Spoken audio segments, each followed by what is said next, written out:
The book of Judges. So remember, after Joshua led the tribes of Israel into the promised land, he called them to be faithful to their covenant with God by obeying the commands of the Torah. And if they do this, they will show all the other nations what God is like. So Judges begins with the death of Joshua and basically tells the story of Israel's total failure. The book's name comes from the type of leaders Israel had in this period. Before they had any kings, the tribes were all governed by these judges. Now, don't think of a courtroom. These were regional political military leaders, more like a tribal chieftain. And you need to be warned, the book of Judges is very disturbing and violent. It tells the tragic tale of Israel's moral corruption, of its bad leadership, and basically how they become no different than the Canaanites. But this sad story is also meant to generate hope for the future, and you can see this in how the book's designed. There's a large introduction that sets the stage for Israel's failure as they don't drive out the remaining Canaanites. Then the large main section of the book has stories about the growing corruption of Israel's judges, and the progression here shows how Israel's leaders go from pretty good to okay to bad to worse. The concluding section is really disturbing and shows the corruption of the people of Israel as a whole. So let's dive in and we can explore each part a bit more. The opening section begins with the tribes of Israel in their territories in the Promised Land. And while Joshua defeated some key Canaanite towns, there was still a lot of land to be taken and lots of Canaanites living in those areas.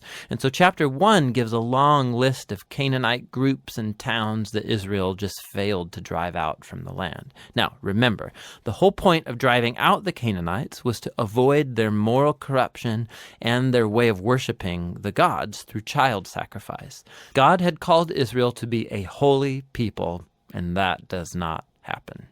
Chapter 2 describes how Israel just moved in alongside the Canaanites and adopted all their cultural and religious practices.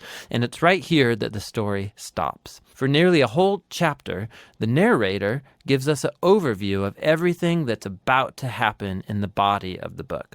This part of Israel's history, the narrator says, was a series of cycles moving in a downward spiral. So Israel became like the Canaanites, and so they would sin against God.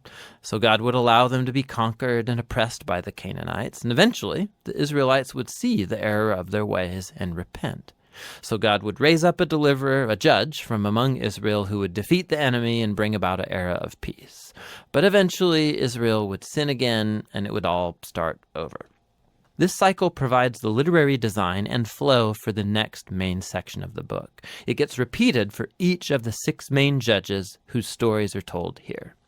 Now, the stories of the first 3 judges, Othniel, Ehud, and Deborah, they are epic adventures. They're also extremely bloody stories. Either the judge themselves or people who help the judge, they defeat their enemies and deliver the people of Israel.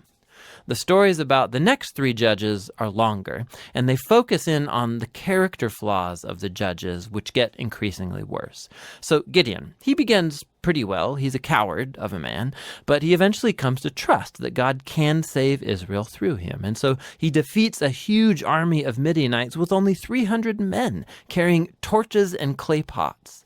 But Gideon has a nasty temper, and he murders a bunch of fellow Israelites for not helping him in his battle.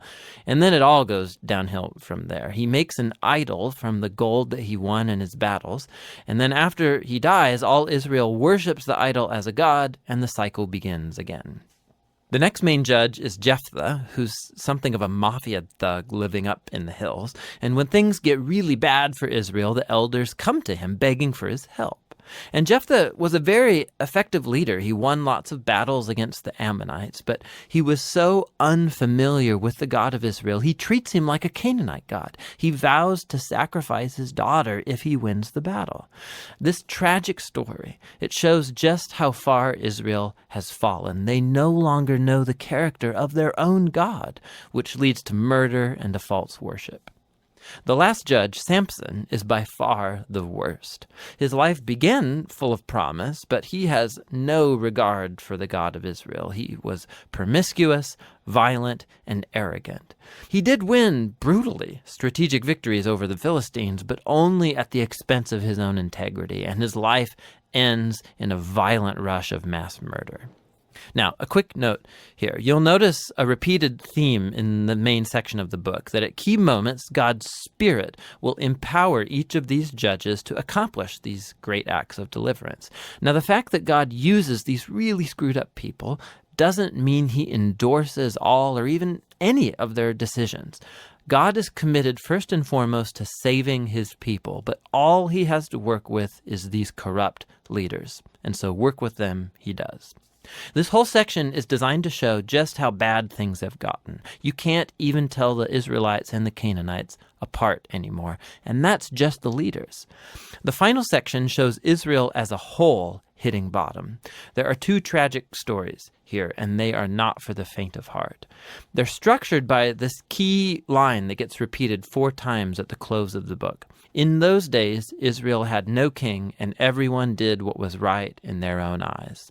The first story is about an Israelite named Micah who builds a private temple to an idol, and that gets plundered by a private army sent from the tribe of Dan. So they come and they steal everything, and then they go and burn down the peaceful city of Laish and murder all of its inhabitants. It's a horrifying story. When Israel forgets its God, might makes right.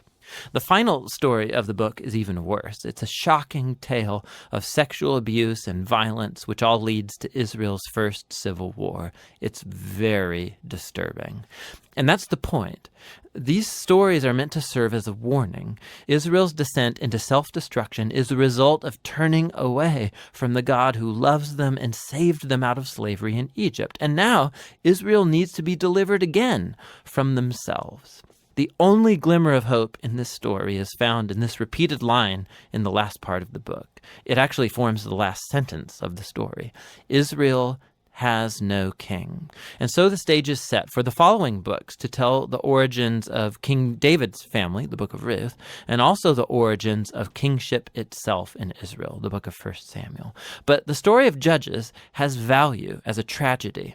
It's a sobering explanation of the human condition, and ultimately it points out the need for God's grace to send a king who will rescue his people.